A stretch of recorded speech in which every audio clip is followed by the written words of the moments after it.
एक बार बुद्ध गंगा नदी के किनारे ध्यान कर रहे थे। वहां पास में ही एक तपस्वी अपने शरीर को कष्ट दे रहा था। वह कई दिनों तक भूखा रहता, सर्दी गर्मी में नंगा खड़ा रहता और तप करता। उसका मानना था कि शरीर को यातना देकर वह पापों से मुक्त हो सकता है। बुद्ध ने उसे देखा और पूछा, तुम यह सब क्यों कर रहे हो? उसने जवाब दिया, भगवान, मैं अपने शरीर को कष्ट देकर अपने पाप धोना चाहता हूँ। इससे मुझे ईश्वर की कृपा मिलेगी और मैं मोक्ष प्राप्त करूँगा। बुद्ध ने शांत स्वर में कहा, मान लो एक व्यक्ति एक गंदा कपड़ा साफ करना चाहता है, तो वह उस कपड़े को आग में जलाएगा या पत्थरों पर रगड़ेगा? क्या वह कपड़ा साफ होगा? उसने कहा, नहीं भगवान, वह कपड़ा तो नष्ट हो जाएगा। बुद्ध बोले, ठीक यही बात तुम्हारे शरीर के साथ है। यह शरीर तुम्हारा साधन है, न कि तुम्हारा शत्रु। इसे यातना देकर तुम अपने मन को कमजोर कर रहे हो।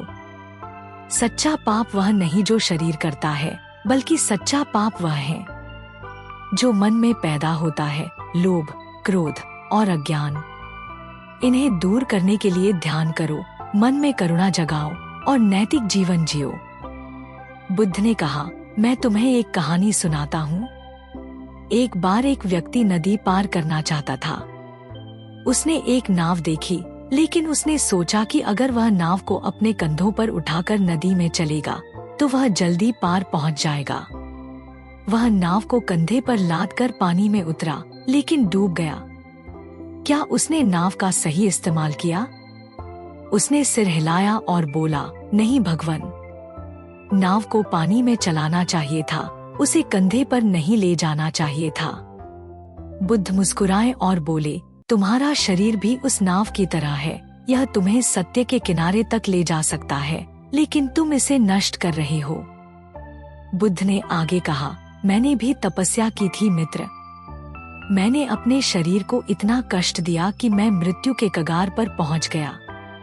लेकिन सत्य मुझे तब मिला जब मैंने मध्यम मार्ग अपनाया। अपने शरीर को स्वस्थ रखो, क्योंकि यह तुम्हें ध्यान और सत्य के रास्ते पर ले जाएगा। तपस्वी ने बुद्ध की बात सुनी। उसने तपस्या छोड़ दी और बुद्ध के बताए मार्ग, अष्टांगिक मार्ग पर चलना शुरू किया।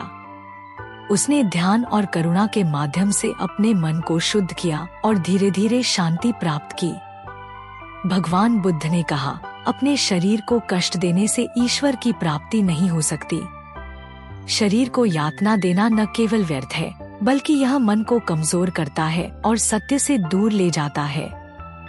बुद्ध ने मध्यम मार्ग की वकालत की, जिसमें शरीर और मन दोनों का संतुलन जरूरी है। सच्ची प्राप्ति ध्यान, करुणा और तर्क से होती है, न कि आत्मपीड़ा से। हमारा शरीर न तो पूजने की चीज है और न ही नष्ट करने की। यह एक नाव है जो तुम्हें सत्य के किनारे तक ले जा सकती है। इसे संभालो और अपने मन को जागृत करो। दोस्तों, ऐसी ही वीडियो पाने के लिए हमारे चैनल को सब्सक्राइब करना न भूलें। मिलते हैं अगली वीडियो में, तब तक के लिए धन्यवाद।